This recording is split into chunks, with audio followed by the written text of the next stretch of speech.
Oh, Jimmy is here. He's the first one to join. Jimmy? Mr. Wright.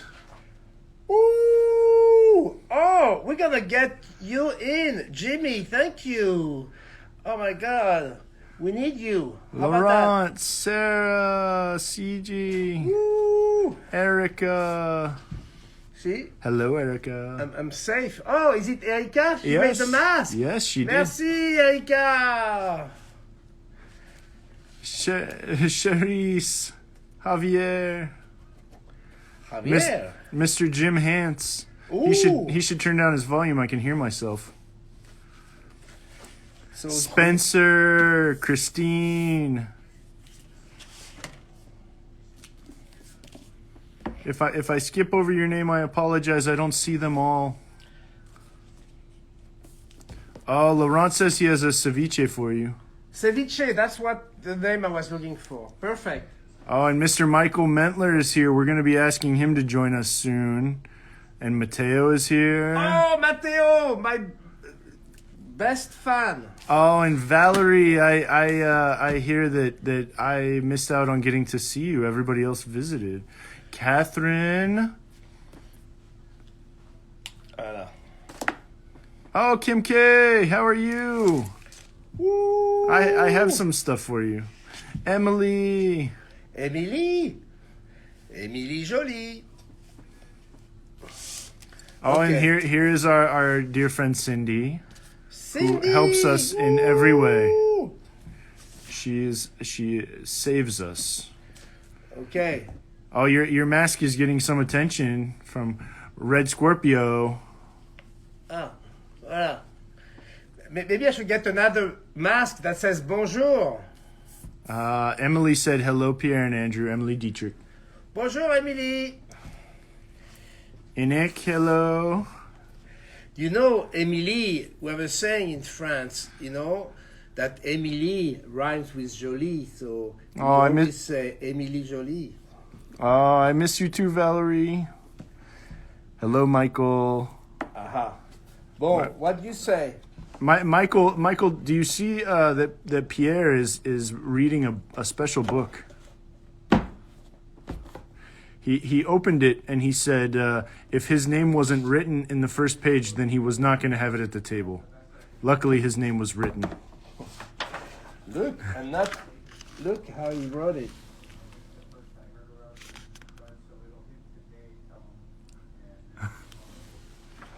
Okay. The Book of Bones. All right. What do you say? We go? I think we are good. We have 30 people here. Okay. So, ready? 1, 2, 3, 4. Allons enfants. Ah no. That was before the allons enfants. Never mind. Allez. Bonjour. This is Pierre at Savoir-Faire, and here we are in Novato, near San Francisco, in Marin County, and it's been, what is it? 17 weeks or something, 120 days since, we were almost locked down here.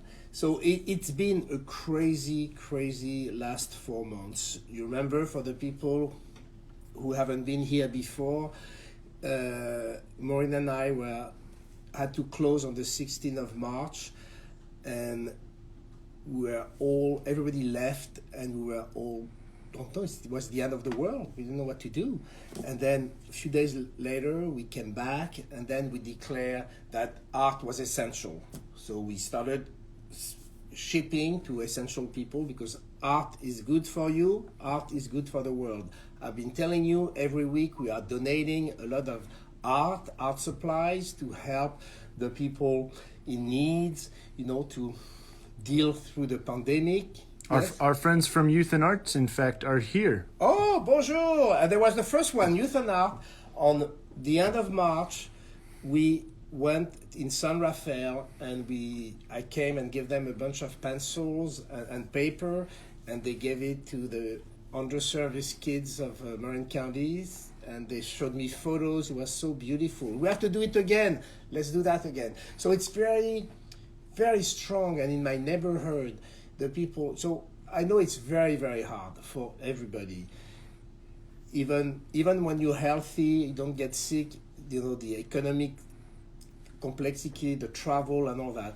However, I say it every time. Art has been our savior. I've seen everywhere I go art being put up front. So it's a good time for art. It's good for you. It's good to share. It's good for the community and all that. So anyway, today, and we've been fortunate, we've had different people coming, come and join us. And today it's someone very, very special. It's like Santa Claus coming to our life. So Michael, I've met Michael several times. I mean, we've become friends, and I've always been impressed. Like one is at the show, like at the Portrait Society, you would have Michael sitting down with his dog and his cane or something, and he would be like a king. He would have all these disciples in front of him. I was very impressed the first time I met him. Who is this guy? And then our friend, I remember our friend, was it Vered, who did an amazing portrait of him, which I wish I had the portrait to show you, but maybe Vered can send it. Hello, Vered, by the way. Bonjour. And then we get to meet and to discuss, and in fact, he's an incredible person. Michael, we just philosophically, aesthetically, great. So I'm very, very happy that he's here today, and I think we should just let him in. All right, let me track him down, and while I'm doing that, we'll say hello to our friend Resha. Resha? No. Yes. Oh my God. Oh, how you doing? Are you still in Miami? It's pretty tough out there. So maybe you all know Resha. She does. Hello there. Here he is. Okay. Hi. Bonjour, Monsieur Michael. So how are you today? I'm doing great. Okay. First of all, thank you for coming last notice. I think I called him yesterday. I said, hey, do you want to come? Oh, no problem. So again, I remind people who have not been this is totally improvisation. There is no script, nothing, just come in. I don't even see him, by the way. I don't have the screen, so I'm totally blind. So first of all, thank you, Michael. And so Michael is in Dallas right now. And, in the state, that's a little challenge, and we can talk about that a little bit. But more important, Michael, why don't you tell us a little bit about you? And I'd like to imagine you as a little kid. Tell me when you were a little kid and you would go and hide in your room. What would you do in your room? Well, I was a strange little boy, I guess. My mom, who was a psychiatric nurse for decades, knew that I was a little left of center, so she just bought me the biggest box of crayons and let me go into her room and draw. So that was my initial push into the art world. I started at a really young age. I had my first one-man show at 14. So obviously I got distracted with wine, women, and song, but along the way, and but here I am. It's at 76, still going strong. Hopefully another couple of decades left in me. But yeah, right now I'm hiding out because I'm at that magic mark which this virus seems to like a lot. So I haven't been doing much, and I'm in my studio today, but I haven't been to my studio much. And I think maybe this is going to get me off get me out of the house and get me doing some virtual teaching, because I'm not able to really muster a class, currently, and it doesn't look like that's going to happen for a while. Yeah, at least for my age, So I wanted to take on that yes. So Michael, for people who don't know Michael, Mentler is not only a great artist, and we'll come back to that, a great teacher, teaching workshop all over, but also have his own school, his own atelier in Dallas, and teach at the college and all that. And it's true that your business, almost educational business, totally stopped. So it's pretty rough. And we talked about, and I think it's going to get more into the virtual video conference. So we have to make sure that we share your information to everybody who wants to take classes. I was reading the book you gave me, your book, The Book of Bones. So we can talk about that. And as you people see, Michael, he is have written books and teacher in the, and very strong in the classic academic. This is a sanguine, you know, very teaches that. But one of my great discussion I've had with Michael, which I like to touch on this now, is even though, oops, oh my God, did you see that brush just moved? Woo!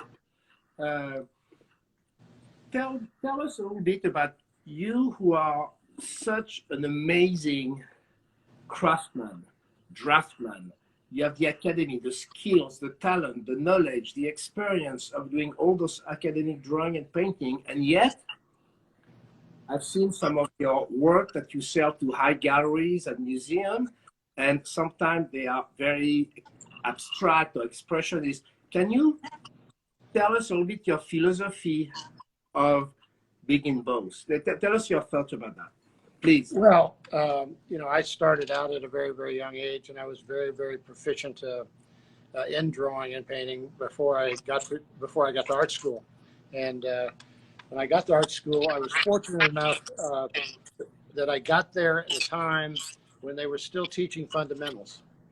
The foundation program was very, very solid, but it was also a time of abstract expressionism, and it was the heyday of abstract expressionism. So I got a lot of training. I got a lot of Bauhaus training, because design and composition training, and the Bauhaus was very, very strong in the Midwest because of when they got run out of Germany, there were a lot of Germans in the Midwest, so they migrated there. So I had people that had Kandinsky and Paul Klee for teachers, you know. So I had a really rich design background. So I'll show you this. I don't have much here because most of my personal works are in galleries, but this, as you can see, is a lot more deconstructed than what you're seeing in my sketchbooks and my academic drawings. But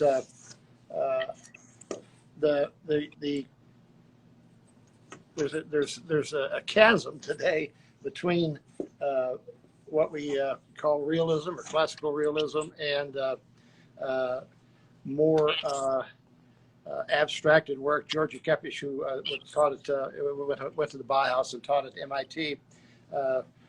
One person at the gallery was unpacking his work and said, you know, your work is abstract. I usually don't like it, but your work's very good, but 99% of it's crap.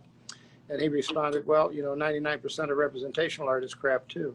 So one is not different from the other, because they both rely on color harmonies, you know, motion, rhythm, all of the same factors go into making a good drawing or good painting, either representational or abstract. So there's no divide there.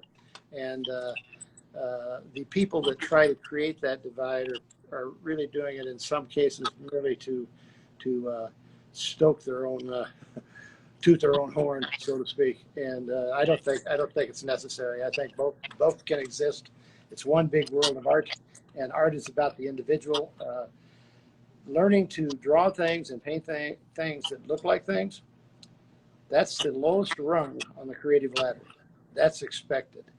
You know, you need to have the skill sets to be able to accomplish whatever you want to accomplish creatively. And a lot of that is design knowledge. And, you know, I should draw a little too, but I have parents come to me with their young kids and they're high school age. And they always say, well, he doesn't like to do anything in school but draw. I went, well, he's not going to make it, because basically art is about chemistry, it's about engineering, it's about mathematics. It's, you know, it's an all-inclusive activity. And that's what happened in the Renaissance. You know, that's where art became more than craft in the Renaissance. These people were universal, not just Leonardo. These were all of these great masters were universal polymaths. You know, they really knew their stuff. You know, so yeah.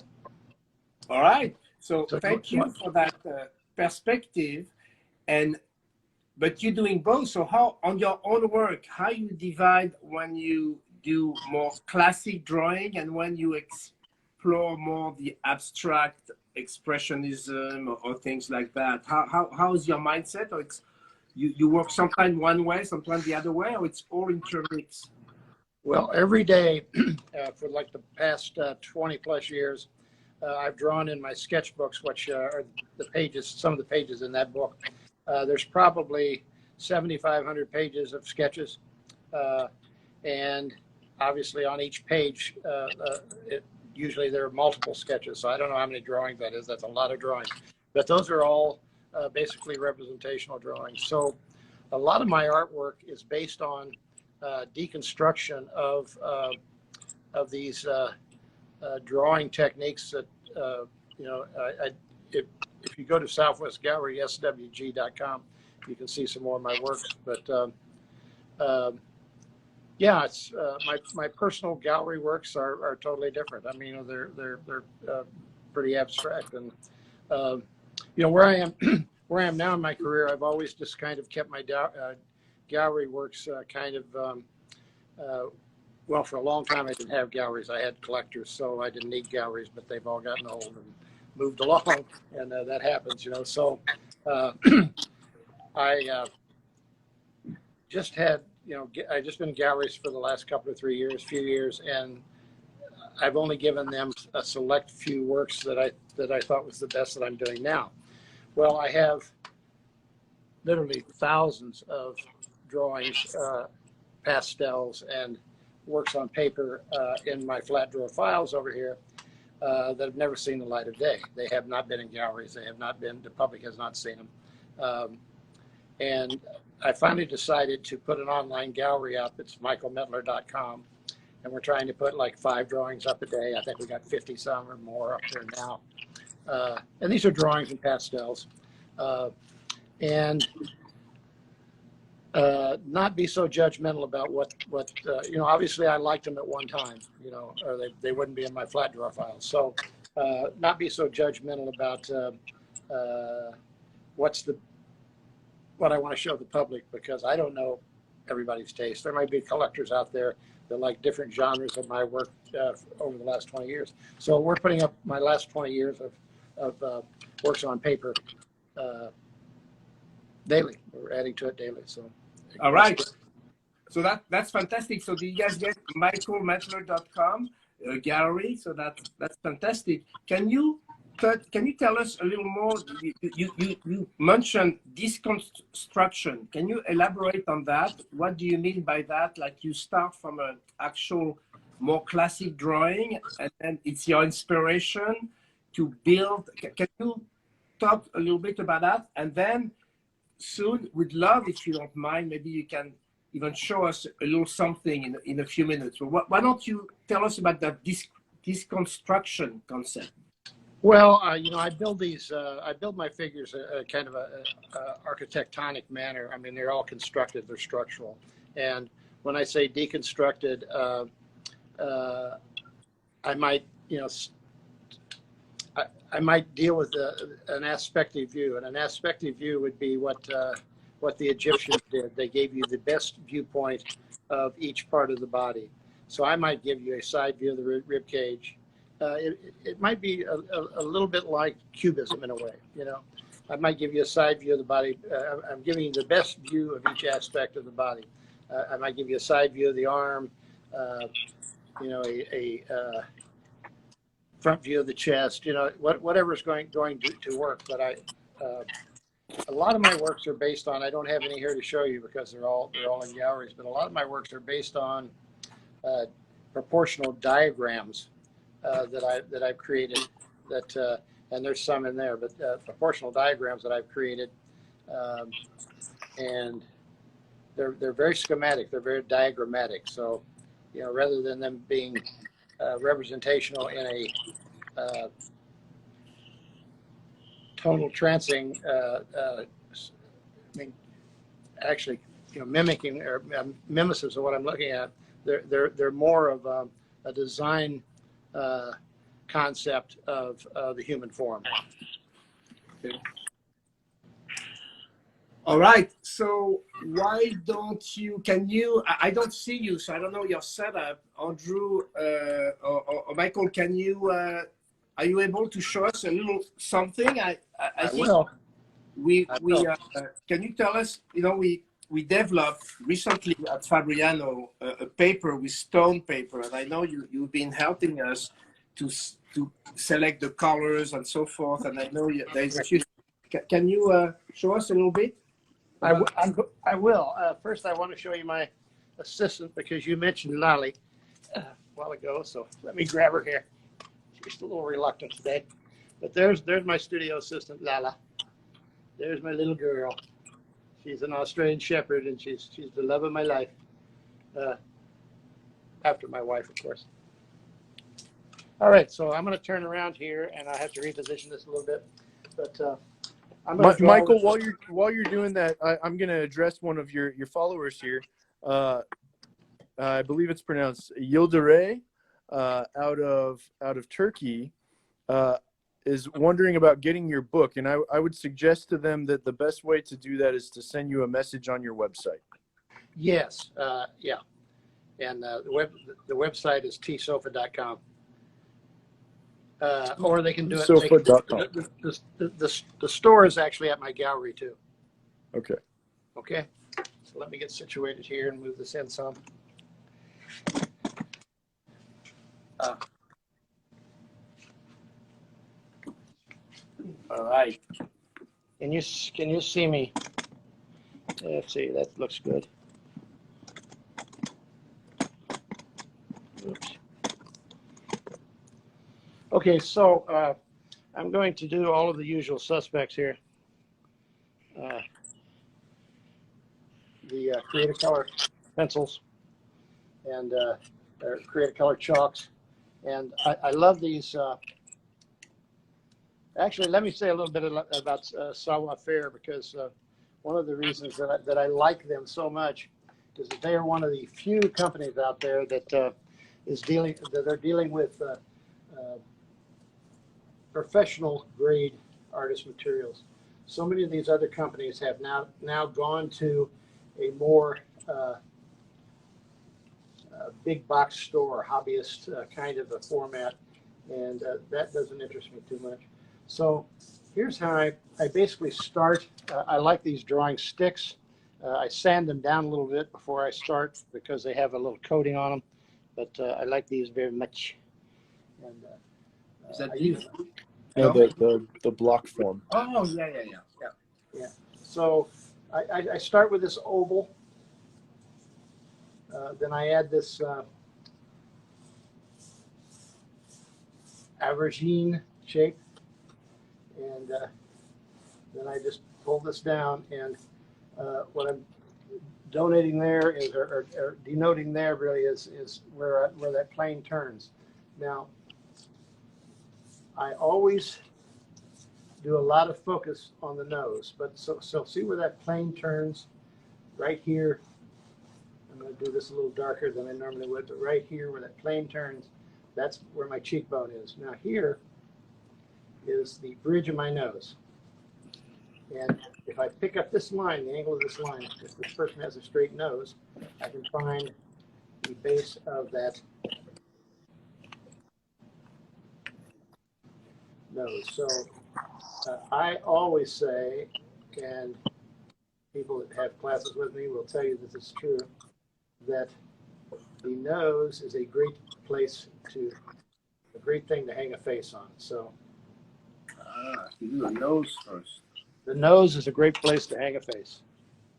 So I start with the nose, and I get that structure. And this nose, and if you're looking at this from different angles, this nose really becomes like a keystone kind of thing. So I'm going to start working a little faster. I don't cut out that eye socket like a lot of people do because there's really no hole there. if you get a profile view. So now you can see that I have that. Now, the way that I work, this is like a wireframe turning in space. So my nose is that far from this edge of this brow. So if I find the center of this sphere and I bring my ear back from that, then I can find the corner of that. So all this is related. And if I were deconstructing this, I might take this shape and create some geometric shapes in here and leave some out and move some around. Like I said, it's very reminiscent of a cubist treatise in a way. So now if I find the center of this and I bring that over to this point and bring that back at the same angle, then I'm finding my jaw. So all of this stuff's kind of related. And then of course you have a muzzle in here for your mouth. Now, a lot of what I do is kind of based on deconstructing things as I go. So, I dust this down. I will throw some chat. I get what I'm trying to say is I get all the horses in the race early on. So I don't believe in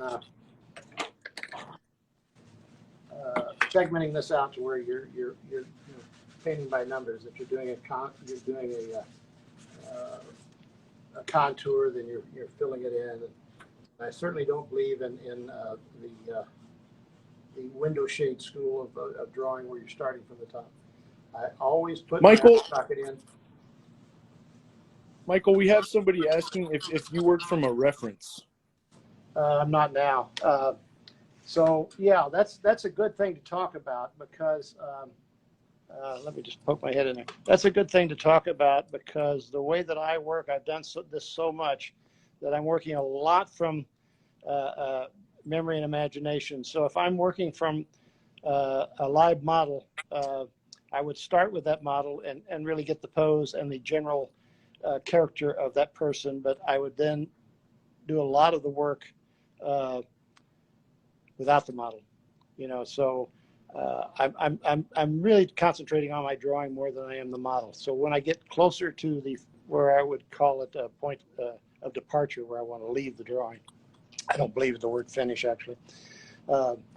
Then at that point, I would go back to the model and pick out the most outstanding characteristics, much like Feshen did. I mean, if you look at Feshen's drawings, I mean, there are ears on some of those drawings that are unnatural. I mean, people would actually not have that, but they would probably be very identifying in terms of, you would say, oh, that's Joe, because Joe has those funny ears, but he exaggerated all of those characteristics. And there's a fine line between exaggeration and character. So that's where you're always trying to tread if you're working with representation.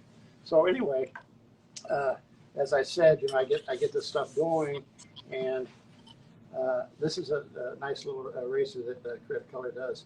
But the actual part of my drawing process, a lot of it, see, I have no line where that actual eyebrow would be, but I'm putting a point in for it. So I bounce back and forth. Now this is not a Creative Color product. This little chalk here is a harder piece of chalk, but it's a little darker. It's interesting. I'm sure it's still available. I'm not going to talk about it too much, but an engineer in North Carolina or somewhere, it's Pippos. But so you can do that. You can also work with you can work with white in these, and I kind of dust those down. Now, what I generally like to do is work with a gray or a color that's closer to the actual paper, and then leave myself room to come back. Maestro, I see people. I was just watching you for a second, and I see that people calling you Maestro. Well, that's nice. So anyway, this is the one. So ears are, if you look at really the great masters, I'm going to do a little bit with this ear, but you look at really great masters, they can accomplish an ear with like 3 brush strokes, and you believe it. You know, it's very believable. So part of the secret of mastering painting or drafting is really knowing what to leave out. You know, I would say that's the #1 item. But I have all these kind of like little pneumatic tricks and devices where I'm, putting in this fossa, and I know that this is dark. I know that the center third of this ear is in shadow, and I know that shadow comes over here. It goes through that ear, and you don't have to stop. A lot of people think you have to stop at there's some magical contour where you stop, but that's not true. So, can you explain a little better what you mean by leaving out? You have to think about what to leave out. Can you expand on that, please? Sure. The tendency with the realist movement is that you are not looking at the gestalt. You're not taking into account the whole thing. You focus on this eye and draw that. You focus on the nose and draw that. You focus on this eye and draw that. You focus on the cheekbone and draw that. And you're drawing everything in exactly the same, with exactly the same amount of emphasis or focus. And what I'm saying is, if you draw a great nose and a great eye here, this eye doesn't have to have as much attention. You don't want it to have much attention. You want your focus to be on the best aspects of that drawing. So really great draftsmen, if you really analyze it, I mean, if you really look at, ears are a great thing, but, look at a lot of drawings that you thought were just incredibly detailed, and try to count how much detail, look at how much detail is actually in the eye, for instance. Portrait artists always put in this all these highlights and stuff, and you really don't see them, unless you just focus on that minute detail. And you can't focus on every minute. You want to guide the viewer to what you want them to look at. So, what's the next question? No. So when you say that, I think I try to visualize it since I don't see what you're doing. So I'm conceptually thinking about what you're saying, and 2 things comes to mind. One is like a lens. When you are photographer, I used to do photography the old-fashioned with the manual thing where you had to actually focus, and you have to choose, what to focus. So you pick a focus point, and the rest is sort of out of focus. And then so it may be a little bit similar. You cannot. What you're saying is you have to pick your point of focus, right? Yes, that's exactly right. So you have a good case in point would be Vermeer or Velázquez, who both operate pretty much like a camera focus would operate a little bit, particularly Velázquez. Velázquez worked with various lenses and forms of. I know this is a lot of debate on this, but it's. If you have any sense, it's true. Worked with various optics, with camera lenses, and he noticed, as did Leonardo, they noticed that you could only focus on one part of the object at one time, and the rest of it was out of focus. So that's why Velázquez is probably your first impressionist, really. All right. Very good. So I would like to rebound on the fact to leave out of focus. It's interesting. We had our good friend Keiko Tanabe was here a couple of weeks ago and doing an amazing watercolor to crush. She actually just sent it to me. And she had also, when she was doing a watercolor very fast, and then she said, I always leave some white. She never finishes the painting. She feels like the painting, you keep a little open space. So it's a little different theory than what you're saying, but somewhere it it talks the same way. Like you cannot fill up the page. You have to keep some, so it's on paper, you know, watercolor paper, so some white. And I love what she said because, and her way to saying, she says, and I even wrote it during that, art keeps living, giving. It means that sometimes when you unfinished, the way I understood it, sometimes when you keep out of focus or open unfinished painting, it keeps the imagination of the person, the collector, or the person who look at the painting, and it keeps on giving because you have your imagination who finishes the painting. So I thought it was interesting. That's true, and that's true of all great art. You know, if a painting is finished in a classical realism manner, where every detail is placed in that drawing, the viewer's going to look at it and going to say, well, this is not that, but they're going to look at it and say, oh yeah, that's wonderful. It gives me carpal tunnel, and they're never going to look at it again. You know, you have to let the viewer participate in the work. You have to leave something for them to, a good example would be just a dot here and a dot there. The viewer could fill that in. You don't need to put that line there. So you got to let the viewer be part of the process, you know, and what you want to leave them, what you want to do here is leave enough of the process that they can actually see what you know, what was going on. So here, you know, let's give this person a mouth. You know, you always, a lot of people do not leave room for this dental arch. If I split this in half, that my bottom lip would probably fall on that. So let's just put in this part of it. Michael, we had somebody ask if you would consider yourself as part of the Florentine school lineage, and if so, what do you think the most important thing you've added to this lineage so far is?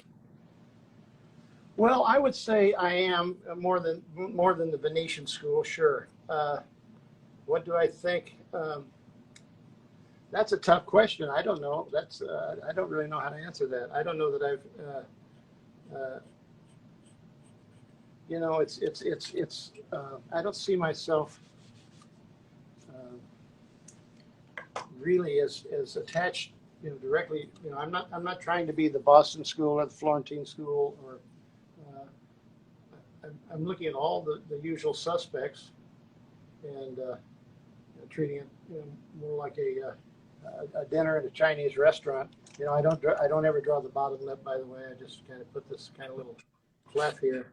This belongs to the top lip, that line, and then the next line belongs to the lower lip. And then when you get over here, it bends out, you know, a little spot there, and then it belongs to the upper lip again. So, yeah, how do I answer that question? That's a good one. So, but let me ask a question a different way, because you are humble and modest. Maybe you can, for the people who don't know, can you describe what Florentine school is, different than? Well, the Florentine school is going to be more revolving around Michelangelo. It revolves more around structure, you know, than the Venetian school. Now, all of these are synthetic divisions because all of these people knew, you know, the thing that separates great artists from somebody that's really great with one technique is a great artist or draftsman. They have mastered dozens of skill sets, and they just use the one that they need at any given point in time. So I might go back, and this is a pretty generic guy.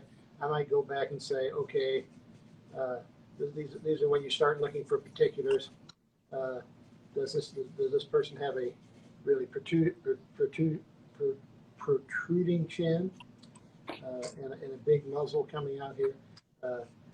Is an attachment here coming around? Does it make giant pillars under this chin, like the lady that was in Fargo? So, yeah, and part of the thing that you'll see me doing a lot, and I have pretty soft stuff here. I've got for this kind of a drawing, a V Vital is not a good thing, but I will, you know, soften and bring what I've done together, and it makes some people cringe because they think that it was done, you know, looking pretty good. But you know, I feel like I know it better each time I come back to it. So it's not a question of, you know, can I draw it, and also you pull these lines out of the drawing too as well. You know, when this is facing up like this, it's into the light, so I can carve that line away. You know, you don't need contour around anything. If you notice, I don't even have a line there. Okay, so again, I don't want anything there to take my eye away from there. So you know, this is kind of some of the stuff I do. This all has color in it.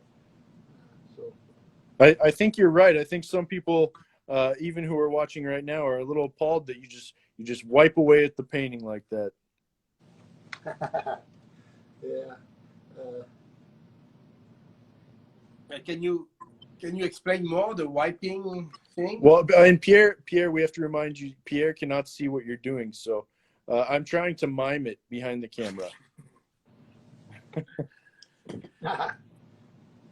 So, well, you don't want floating heads. You always, you know, so I you know what I can do is I can start to make this person change this person's character as I go. So I can give this person a much gonna have to watch. much more shape to this person's nose. I can give them a very thin lower lip and a very thick upper lip. Well, most people, by the way, don't have equal, well, let me say it a different way. Equal upper lips and lower lips aren't interesting. So and the other thing too that people don't realize that this corner of this mouth doesn't really go up in there all the time, so you kind of can pull that out. Now there's several ways to do it. Oh, and I should say that, you know, I should mention that. I use several tools. I use this paper towel. I use this paper towel to. You can use your mask. I use this paper towel. Then I use this chamois to take out the next batch of color.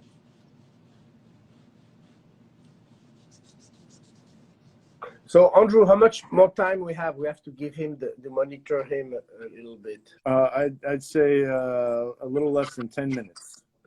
Okay, well, you know, whatever. You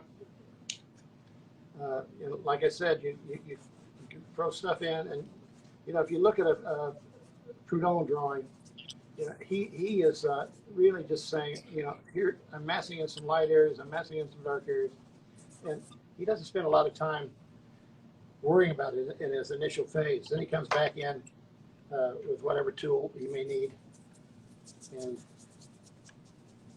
so softens all that up. I just looked at your painting, and I don't know if it reminds me more of Michelangelo or Leonardo da Vinci. Which one do you think would be closest? Well, you know, it's a little embarrassing, but you know, Richard Schmid called me the modern day Leonardo. So, so I think it's somewhere in between. You know, I've spent a lot of time with all the usual suspects, George Bridgman and all the boys, and and I've lived a lot of hours with them. I've done thousands and thousands and thousands of drawings.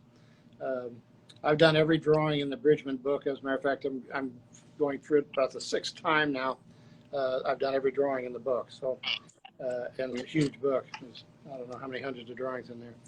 So, I know that stuff. I know how to draw the figure in any way, shape, or form. You know, a big misconception. I would tell you something because people do not believe this, but what they had in the Renaissance is just like they have at Marvel Comics. they had the best view of a hand, the best, most believable view of a hand. I mean, you know, there are some views that don't look like hands, so you're never going to draw that view. So every master's workshop or bottega in England, in Italy, they had a cabinet full of drawings of the best aspective view of a hand, hands that really looked like hands. Marvel Comics, of course, now it's all digital, but they have all of these great hands, foreshortened hands, you know, superhero hands. They've already been drawn that same hand 1,000 times, and the same thing happened in Renaissance workshops. After Rubens, every male in every painting for decades, centuries, had Rubens calves. You know, so before Michelangelo really changed the game, because all of these poses, because he saw so three-dimensionally, because he was a sculptor, all these poses in the Sistine ceiling had never been used in art before. So everybody made a pilgrimage to the Sistine Chapel to draw all these poses. And after Michelangelo, the world exploded with all these new poses. So there have been some monumental pillars. I mean, you know, and obviously Velasquez was one too, in terms of selective focus and not actually doing everything like Van Eyck, for saying, you know, where everything's crystal clear. So, all right. So I want to bounce back to a couple of things before we go out. While you continue your drawing. There's a couple of things you said earlier. One is early on when we talked about realism versus abstract or expressionism, you say regardless, even if you're an abstract painter or non-necessarily representational, you do your little sketch, your daily sketch. It's like a musician who plays piano every morning to practice, right? For you, it's like the artist's prayer almost, that you should sketch every day, regardless of your style. To sketch, it should be part of our daily activity, right? That's correct. Let me show you my daily. Let me show you my daily activity. You will enjoy this. So every day I do this little grid, and I go from point A. Oh, turn the camera just a little bit, Michael. Oh yeah, okay. I'm sorry. There you go.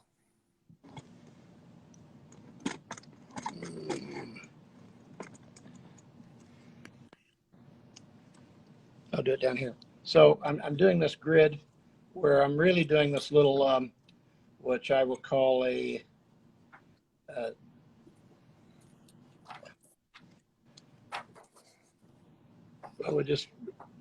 it's really a Descartes cube, but so I'm going from point to point. Like this, right? Can you see this? I do this little point-to-point exercise with all these horizontals and all these diagonals. Can you see this okay? Yep. Yeah, so this is my chords or stretching exercises. This is what I do every morning, first thing. And it goes on till you finally fill this whole thing up, and then you connect all the dots, and you create this sphere within that grid. So what that accomplishes is I've done everything that we have in the visual language in that exercise. I've done diagonals, I've done straight lines, I've done curved lines, I've done the whole visual language, and it lets me get into a mindset to draw. You know, so the first thing I do every morning is I don't worry about what I'm going to draw. I do that. You know, because that's like playing the scales or stretching or yeah, it's like warming up right before warming up. Thoughts, you warm up. That's very. Thank you for that. So second question, because we're going to be running out of time. We have 3 or 4 minutes left.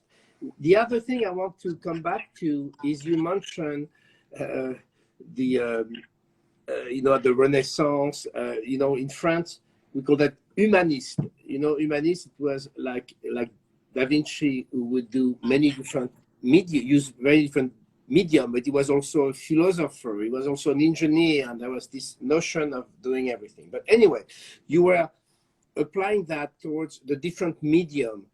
Can you expand a little more about the fact, if I understood correctly, you don't have to stick to one medium. Most of great painters, they actually can do drawing, maybe pastel, watercolor, oil, acrylic, and they go back and forth as a different style. These days, often you hear artists that they want to stick to one medium, saying, okay, I have to be an expert in oil or in pastels or watercolor or something. What can you say about that? You feel like it's important to embrace multi-medium? Oh, absolutely. The problem with saying I'm a watercolorist or I'm a pastelist, the problem with that is it's technique oriented. They think that mastering their art is mastering a technique. So if they master a watercolor technique, they think they've mastered their art. All of these techniques are interchangeable. You know, I mean, obviously each media brings its own characteristics to the work, but it's all based on design. And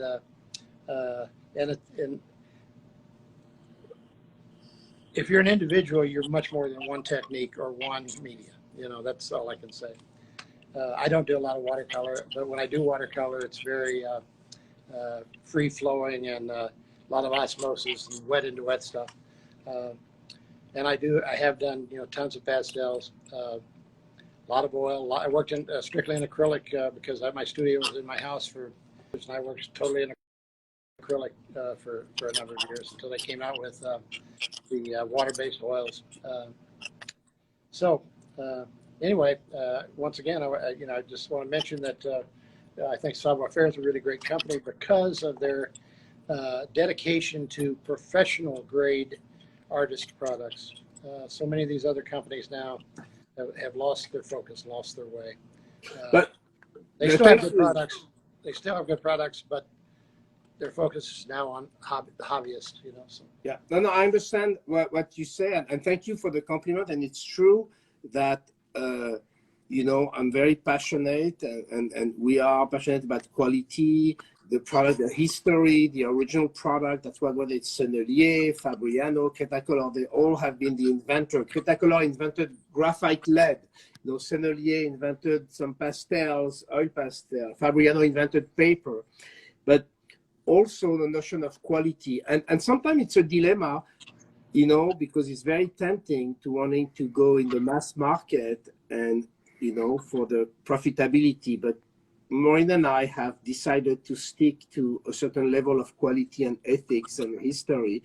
And, you know, that may not going to make us as rich as others, but we're very proud and so happy, and especially to have friends like you.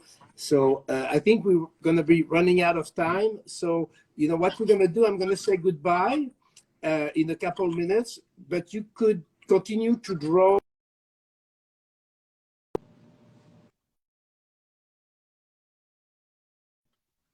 First of all, thank you so much, Michael. I want to make sure people will check out your gallery, will check your future online classes that I want to help you promoting, and very inspirational. I haven't seen, you know, like I said, I cannot see what you do, but just from what you say, the comment of people, it's fantastic, incredible, and I think you are a great inspiration and mentor for many people. So thank you, thank you, thank you, because art is good for you and art is good for the world. So on that note, go paint! Woo! Up, and I shut up. Woo! So, but you can continue off and on, and people saying goodbye. So, bye, bye.